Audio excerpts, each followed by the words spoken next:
And hello, everyone. This is Elliot Serrano and Jose Melendez coming to you from Dreamland Comics in Schaumburg, Illinois.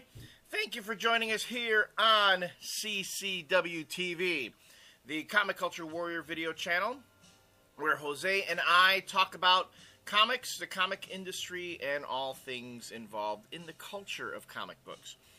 If you've never seen this show before, I am a comic book writer and columnist, and Jose works here at Dreamland Comics as a comic book vendor. So we try to give you both perspectives in the industry, as well as just a comic book fan perspective, because Jose and I are comic book connoisseurs. Today, these next couple segments, you know what? We're just going to forego the reviews this week. I'm going to say fuck the reviews. You want to know why? It's an all rant edition. CCW TV is going all rants today because there's plenty to rant about. And it's funny, just as we left off the last segments, the last series of segments, what were our last rants last week? I don't remember because I haven't seen them posted yet. Yeah, I know. Marvel. It was all about yeah. Marvel. In fact, it shouldn't come as a surprise that our rants for the last 2 weeks, the last two segments we've had, the last two series of segments, rants have been going to Marvel. And when it's like you think that we would have covered everything by now. Yeah, but there's just some new stuff that keeps on popping up that we have to fucking talk about Marvel all the time. And obviously, you know, just a little prelude into what we're going to talk about. This is obviously what they want. Mm-hmm.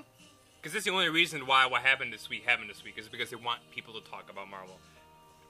And our viewers want us to comment on it too, especially considering two things that happen, or things that have been happening within the industry. By the time these videos post, you know, we have discussed this a bit on the blog.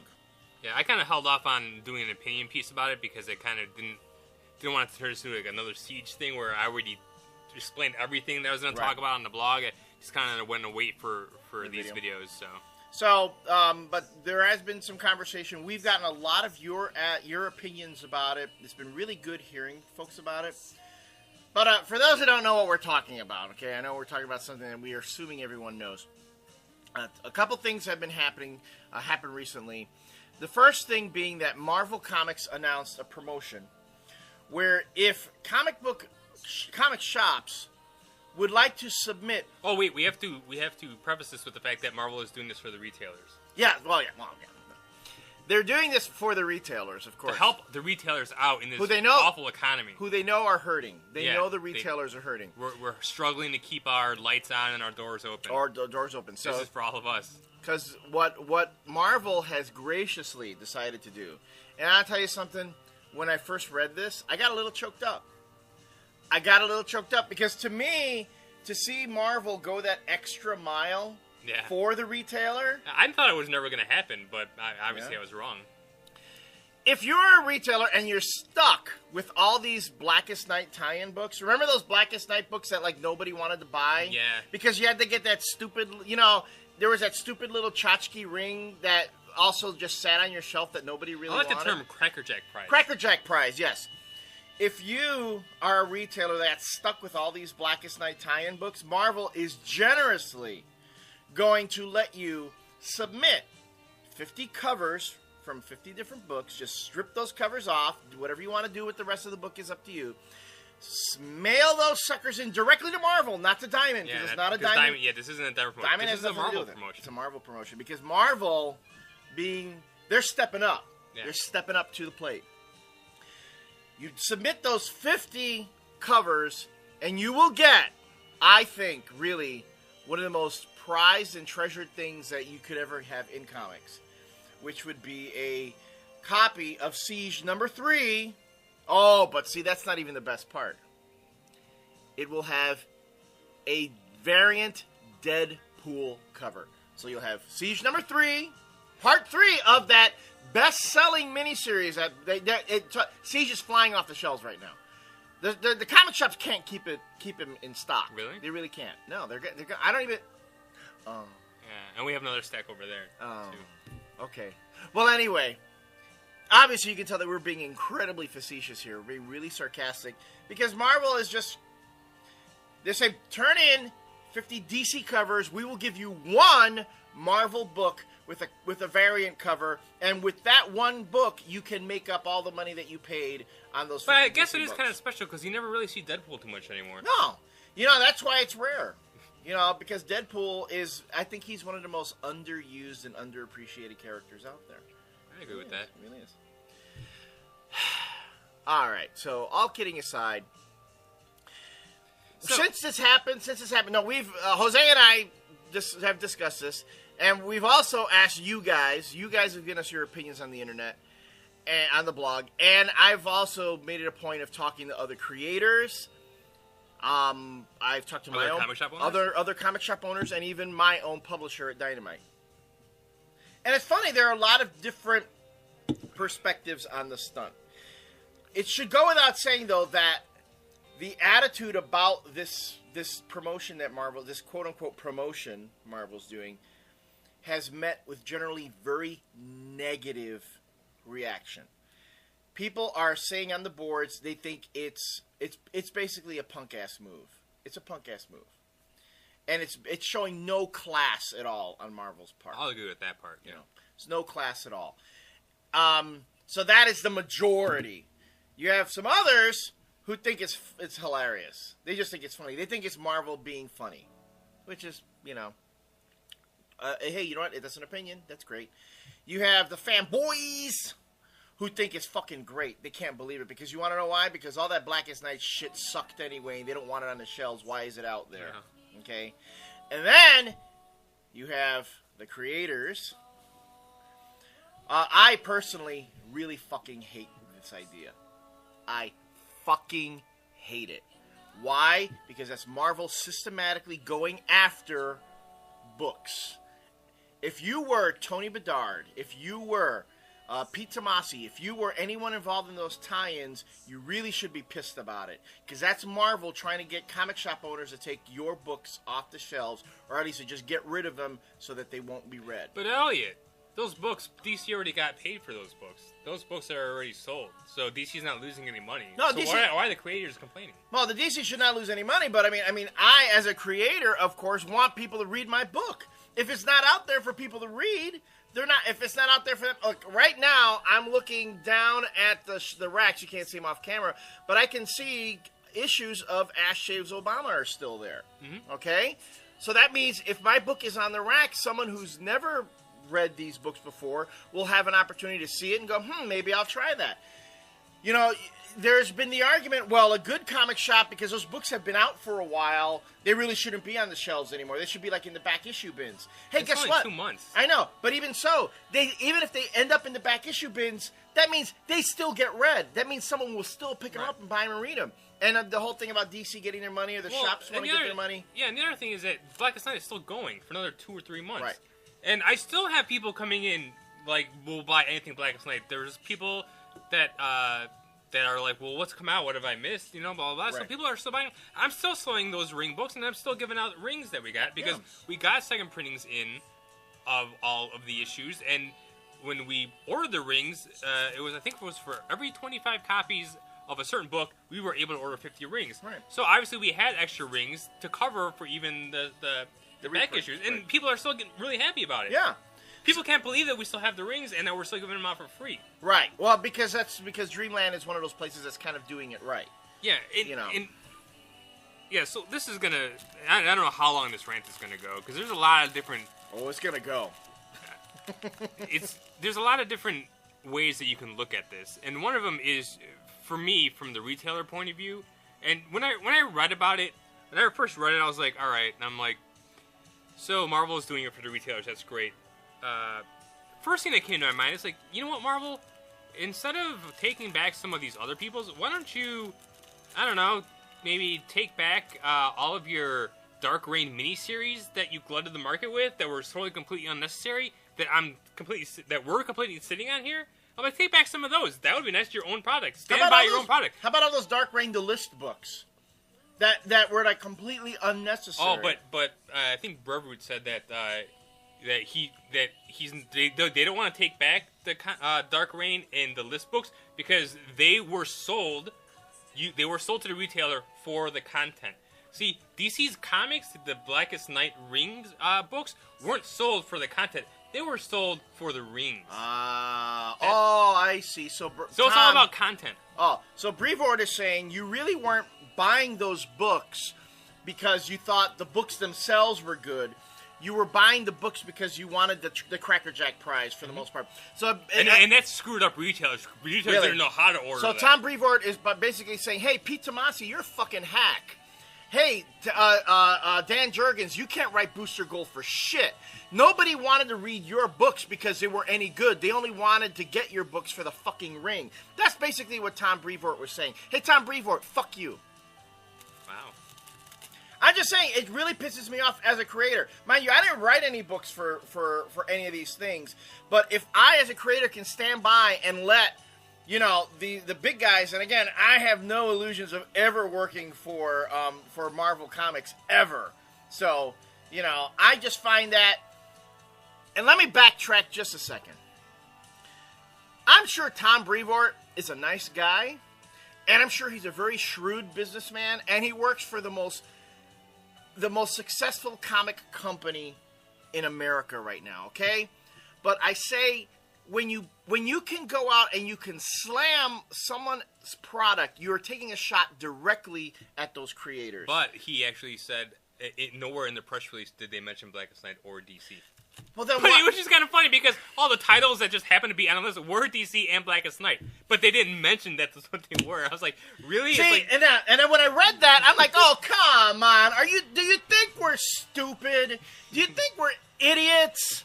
Can I tell you something? That whole, 8 years of a previous presidential administration that tried using all this double speak and talk to try to obfuscate what was actually the truth. The bullshit doesn't work in comics, or at least the bullshit might work in comics, but don't expect people like us to swallow it, and then if we call you on it, try to go back and double speak again. I just found that fucking ridiculous. Yeah, and,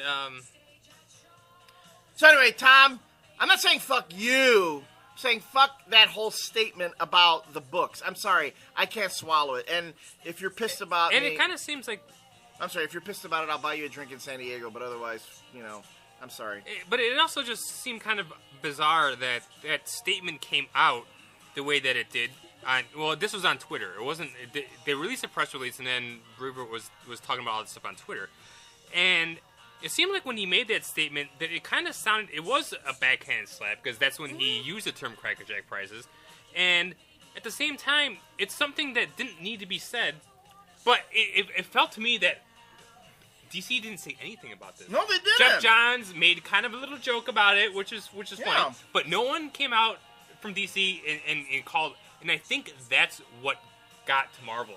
Was that they were expecting the retaliation so they can, rip on DC more. And DC's like, we don't need you. We don't need to deal with this bullshit. It's just bullshit, plain and simple.